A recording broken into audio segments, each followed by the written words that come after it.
Definition है कि cell membrane होती क्या है। हमने सेल के बारे में पहले पढ़ लिया है। Cell is the basic unit of life और सेल के मुख्तलिफ कंपोनेंट्स हैं, जिसमें से एक कंपोनेंट, इंपॉर्टेंट कंपोनेंट उसका है मेम्ब्रेन सिस्टम।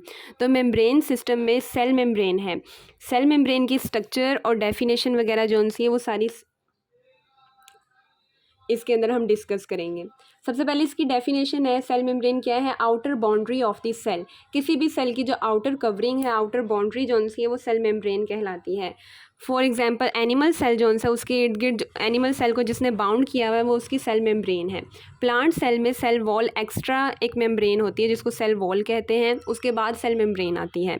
इसके बाद इसकी स्ट्रक्चर डिस्कस करने से पहले मैं इसकी इंपॉर्टेंस बताना चाहती हूँ कि सेल मेम्ब्रेन क्या काम करती है और ये क्यों कितनी ज़रूरी है हमारे लिए, सेल के लिए। तो इसके फंक्शंस क्या हैं? सबसे पहला फंक्शन इसका है ये, it separate the inside of the cell from the outside. कि सेल का जो इंटरनल इन्वायरमेंट है उसको सेपरेट करती है एक्सटर्नल इन्वायरमेंट से, कि बाहर के सेल के अंदर, बाहर जो इन्वायरमेंट चल रहा है, सेल के बाहर जो कुछ भी हो रहा है उसका असर अंदर सेल के अंदर वाला जो इन्वायरमेंट है उस पर नहीं पड़ने देती। Second is regulate the material moving into and out of the cell. Cell के अंदर किस मटीरियल ने अंदर जाना है और किसने बाहर आना है, इसको रेगुलेट सेल मेम्ब्रेन करती है। नेक्स्ट है, cell membrane also have the receptors for external molecule, so it help in the coordination. Cell membrane के पास जो उनसे स्पेशल किस्म के रिसेप्टर्स होते हैं। सेल मेम्ब्रेन के ऊपर रिसेप्टर्स होते हैं जो क्या काम कर रहे होते हैं? हेल्प आउट कर रहे होते हैं। कि कोई बाहर से, जिस तरह फॉर एग्जांपल कोई केमिकल है उसने असरअंदाज करना किसी हार्मोन ने, तो वो सेल की सरफेस पर जाकर अटैच होगा, क्योंकि उस सेल की सरफेस के ऊपर सेल रिसेप्टर्स मौजूद होंगे और वो रिसेप्टर्स जो हैं वो सेल मेम्ब्रेन के ऊपर मौजूद होते हैं। तो इस तरह से ये एक सेल की कोऑर्डिनेशन में हेल्प कर रही होती है। नेक्स्ट है, it provide a large surface area on which the specific chemical reactions occurs. ये किसी भी सेल को एक बड़ा सा सरफेस एरिया उनका बढ़ा देती है। फॉर एग्जांपल ज़्यादा सरफेस एरिया उनको प्रोवाइड करती है ताकि केमिकल रिएक्शंस जो हैं वो हो सकें। फॉर एग्जांपल ग्लाइकोलाइसिस जो है वो सेल मेम्ब्रेन की सरफेस पर होता है, ये केमिकल रिएक्शन। और ये लार्ज सरफेस एरिया किस तरह से प्रोवाइड कर रही है कि सेल का साइज़ जो है वो छोटा होता है। हमें पता है सेल बहुत छोटा होता है, लेकिन सेल मेम्ब्रेन जो सी है वो अंदर से ऐसे इनफोल्डिंग सी बना लेती है, तो जिसकी वजह से उसका एरिया जो सा है ये बढ़ जाता है। ठीक है। नेक्स्ट है, it separate cell from one another. अब एक तो ये है ना कि ये इन्वायरमेंट को अलग कर रही है, कि इंटरनल इन्वायरमेंट सेल का अलग है और एक्सटर्नल इन्वायरमेंट जो सा है वो एक अलग है। इन दोनों को उसने सेपरेट कर कर रखा हुआ है।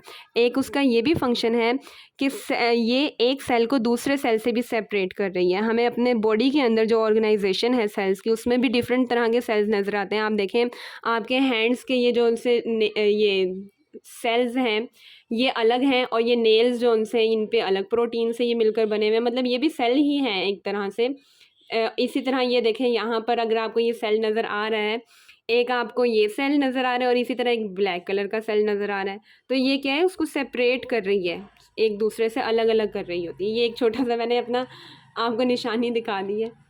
चलें, नेक्स्ट है, separate the various organelles within the cell. अब क्योंकि ये एक सेल को दूसरे सेल से भी अलग कर रही है, सेल के अंदर जो ऑर्गेनेलिज मौजूद हैं उनके अंदर उसके इर्द गिर्द भी मेम्ब्रेन्स होती हैं, और बेसिकली उस मेम्ब्रेन की स्ट्रक्चर भी सेल मेम्ब्रेन की स्ट्रक्चर के ही बराबर होती है, इसलिए हम ये सेम होती है।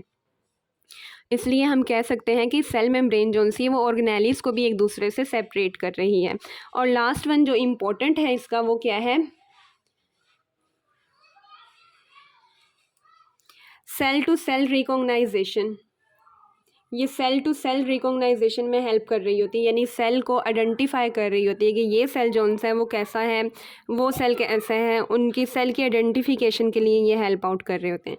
तो ये 7 फंक्शंस जो से हैं वो हमने देखे हैं सेल मेम्ब्रेन के, और ये सारे फंक्शन सेल मेम्ब्रेन जो सी हमारी सेल के परफॉर्म कर रही होती है हमारी सेल में। नेक्स्ट इसकी स्ट्रक्चर देखेंगे। अब स्ट्रक्चर से रिलेटेड जो से है ना, बहुत से मॉडल्स दिए गए थे सेल मेम्ब्रेन की स्ट्रक्चर से रिलेटेड, और उनमें से जो मेजर मॉडल्स थे वो हम देखते हैं। पहला था लिपिड बाइलेयर मॉडल, फिर यूनिट मेम्ब्रेन मॉडल, और फिर है फ्लूइड मोज़ेक मॉडल।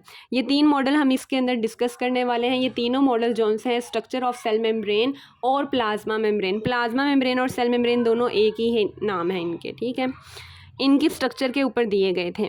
और ये जो प्रीवियस थे लिपिड बाईलेयर वाला मॉडल और यूनिट मेम्ब्रेन मॉडल जो से, ये दोनों प्रीवियस मॉडल हैं, मतलब इनको अब हम एक्सेप्ट नहीं माना जाता, क्योंकि अब जो माना जाता है वो है फ्लूइड मोज़ेक मॉडल, जो कि सही हर चीज़ को कह लें आप प्रूफ कर रहा है कि हाँ, उसकी स्ट्रक्चर को प्रूफ करता है, जस्टिफाई करता है कि हाँ, इसके ये फंक्शंस भी सारे परफॉर्म हो रहे हैं, इसकी स्ट्रक्चर भी वेरीफाई हो रही है और सारा कुछ। तो देखते हैं मॉडल। सबसे पहले lipid bilayer model. Lipid bilayer model model जौन सा है, इस मॉडल के मुताबिक सबसे पहले मेम्ब्रेन जौन सी थी वो सिर्फ और सिर्फ लिपिड बाईलेयर की शीट पर कंसिस्ट थी।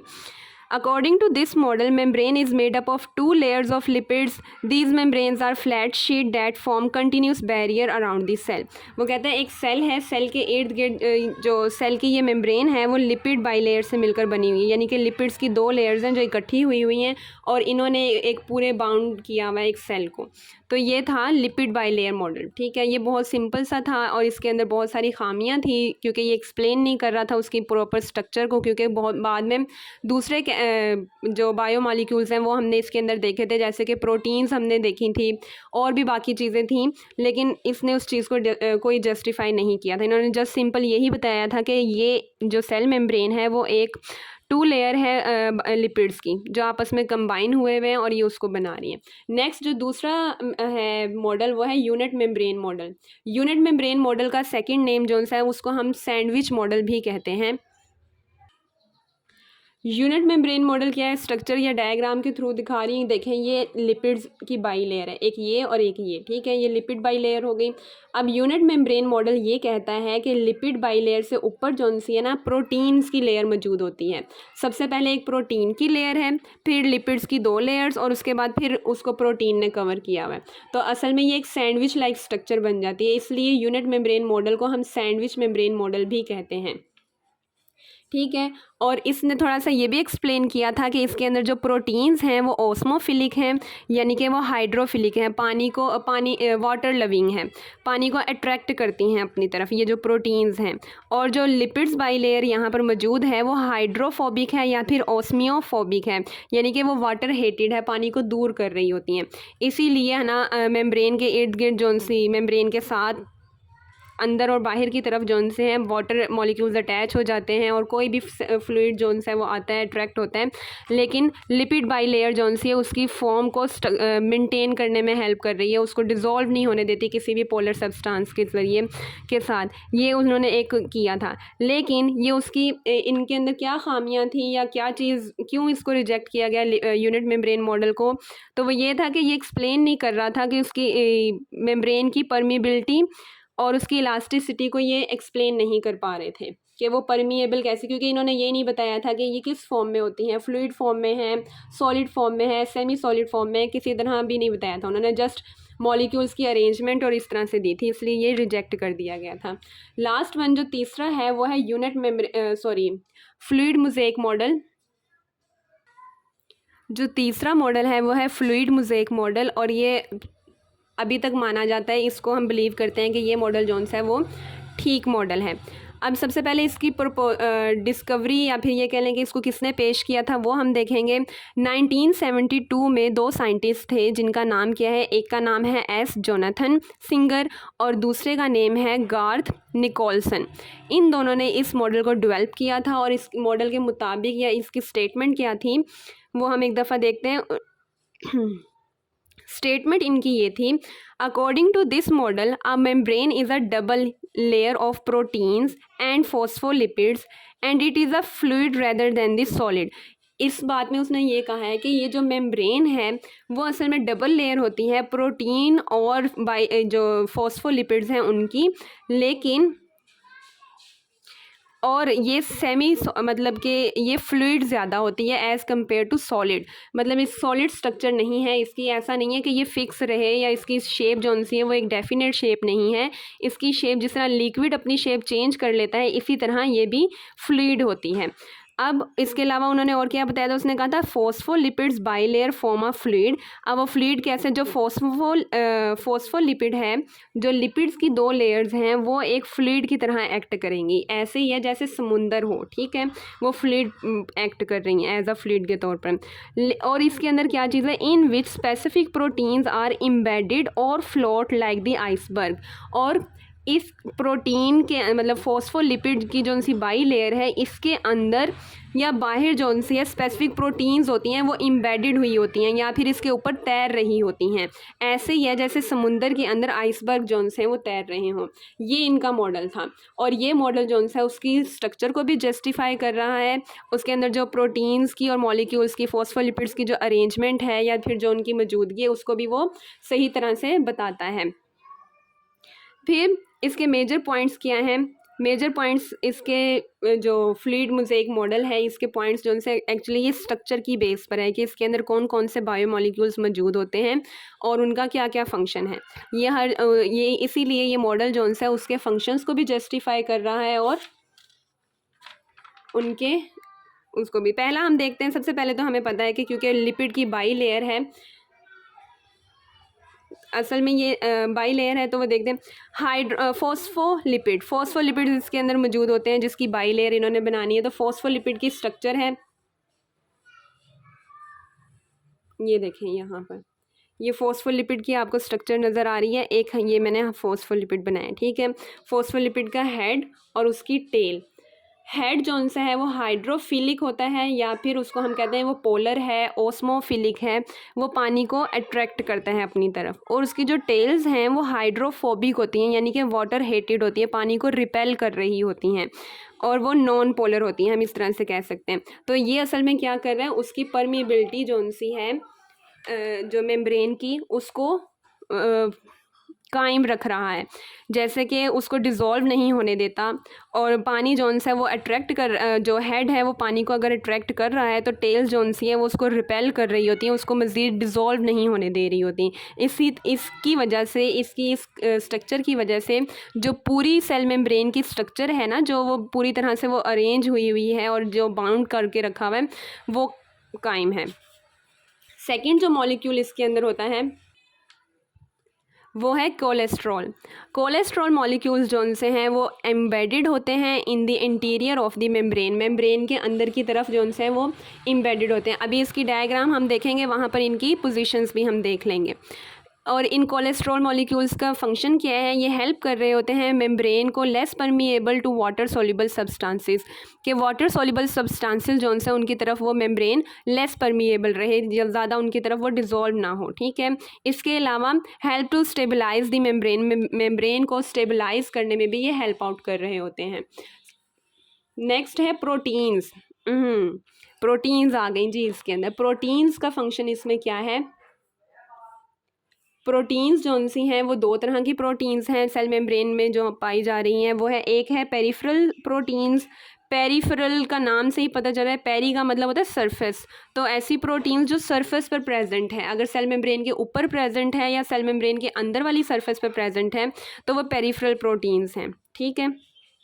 और दूसरी होती है इंट्रिंसिक प्रोटीन। इंट्रिंसिक प्रोटीन जौन सी है वो एम्बेडेड प्रोटीन्स होती हैं, या फिर ये दूसरे जो शुगर मॉलिक्यूल्स हैं उनके साथ अटैच प्रोटीन्स होती हैं।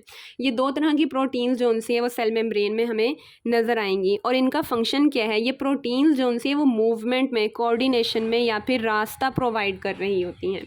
Help in the movement inner और outer of the cell membrane, और सेल के अंदर या बाहर आने के लिए किसी भी मटेरियल को इन प्रोटीन्स के ज़रिए ही गुजरना पड़ता है। आपने वो फैसिलिटेटिव डिफिजन जो पढ़ी है वो इन्हीं प्रोटीन्स के ज़रिए होती है। इसके अलावा गेट्स होते हैं तो वो भी ये प्रोटीन्स मिलकर बना रही होती हैं। और शुगर प्रोटीन मार्कर्स होते हैं, मतलब अगर ये भी हमने पढ़ा ना, इंट्रिंसिक प्रोटीन्स जो सी हैं वो शुगर्स के साथ मिलकर एक लिंक बनाती है, तो वो मार्कर बना लेती हैं। असल में वो हेल्प ही कर रही होती हैं, हमें रिकॉग्नाइजेशन में भी हेल्प कर रही होती हैं, और इसके अलावा भी उनका फंक्शन होता है। नेक्स्ट है कार्बोहाइड्रेट्स। कार्बोहाइड्रेट्स जो कि ग्लूकोज भी हम उनको शॉर्ट फॉर्म में कह सकते हैं, कार्बोहाइड्रेट्स भी प्रेजेंट होते हैं प्लाज्मा मेम्ब्रेन के स्ट्रक्चर में। और कार्बोहाइड्रेट्स अगर प्रोटीन्स के साथ मिलेंगे तो इसको हम कहते हैं वो ग्लाइकोप्रोटीन इन्होंने बना दिए, ठीक है। ग्लूकोज, ग्लाइको का मीनिंग है ग्लूकोज एंड प्रोटीन का मतलब प्रोटीन, तो ग्लूकोज यानी कि कार्बोहाइड्रेट है ग्लूकोज, ग्लूकोज और प्रोटीन्स आपस में मिलते हैं तो ये ग्लाइको प्रोटीन बना देंगे। इसी तरह ग्लूकोज और लिपिड्स या फिर कार्बोहाइड्रेट्स और लिपिड्स आपस में मिलेंगे तो वो क्या बना देंगे, ग्लाइकोलिपिड्स बना देंगे, ठीक है। आगे carbohydrates and proteins plus lipids, ये तीनों जो से बायोमॉलिक्यूल्स हैं, ये तीनों आपस में मिलकर क्या बना रहे होते हैं सेल के अंदर, ग्लाइकोकैलेक्स बना रहे हैं। ग्लाइकोकैलेक्स जो है वो बहुत ही इंपॉर्टेंट है। क्यों? असल में ये एक सेल कोट है, या फिर हम इसको कह सकते हैं ये सेल के फिंगरप्रिंट है, ये सेल की रिकॉग्नाइजेशन में हेल्प कर रहे होते हैं। ये हमें बता रहे होते हैं कि ये सेल इस टाइप का है या ये सेल जो है वो आई का है, किसी ऑर्गन का है, स्किन का है, किसी भी चीज़ का है ना, तो ये कोड जो सा किसने मिलकर बनाया हुआ है, सेल के अंदर जो मौजूद है, प्लाज्मा मेम्ब्रेन के अंदर जो मौजूद कार्बोहाइड्रेट्स, प्रोटीन्स और लिपिड्स हैं वो ग्लाइकोकैलेक्स बना रहे हैं। तो ग्लाइकोकैलेक्स को हम कहते हैं ये सेल कोट है, सेल का फिंगरप्रिंट है और ये बहुत बहुत बहुत इंपॉर्टेंट है for the cell to cell recognition. Cell to recognition के लिए ये इंपॉर्टेंट है, यानी सेल आइडेंटिफिकेशन के लिए ये ज़रूरी है। जैसे सबका मोबाइल डिफरेंट है ना, सबके मोबाइल पे जो फिंगरप्रिंट्स हैं हमारे वो डिफरेंट होते हैं, हम सबके अपने अपने फिंगरप्रिंट्स हैं, तो मोबाइल सेंस कर लेता है उस फिंगरप्रिंट को जो हमने उसको मतलब किया होता है। इसी तरह सेल का भी अपना एक फिंगरप्रिंट होता है। और ये क्यों ज़रूरी है? ताकि जो केमिकल्स जिस हार्मोन ने जिस सेल पे जाके अटैक करना है, जिसके साथ जाके रिएक्ट करना है, वो ग्लाइकोकैलेक्स की मदद से उसको रिकॉग्नाइज करता है और वहाँ पर जाकर अपना असर या जो भी अपना रिएक्शन है उसको वो वहाँ पर शो कर देता है। अब इसकी एक दफ़ा हम डायग्राम भी देख लेते हैं। ये है सेल मेम्ब्रेन की डायग्राम। इस डायग्राम के अंदर हमें डिफरेंट प्रोटीन्स, फॉस्फोलिपिड्स नज़र आ रहे हैं, डिफरेंट प्रोटीन्स हैं। इसके अलावा इसके अंदर कोलेस्ट्रॉल भी नज़र आ रहा है और ये इसकी सेल मेम्ब्रेन की फ्लूइड मोज़ेक मॉडल के लिहाज से उसकी डायग्राम है। इसमें आपको ये प्रोटीन्स भी नज़र आ रही हैं। प्रोटीन्स एज अ चैनल भी काम कर रही हैं, पेरिफेरल प्रोटीन्स भी हैं, वो एम्बेडेड भी हैं कुछ इसके अंदर, और फॉस्फोलिपिड की लेयर भी हमें नज़र आ रही है। फॉस्फोलिपिड लेयर के अंदर भी कोलेस्ट्रॉल भी अटैच है और बाकी ग्लोब्यूलर प्रोटीन्स वगैरह जो डिफरेंट कार्बोहाइड्रेट्स हमने पढ़े हैं वो भी इसके साथ अटैच हैं।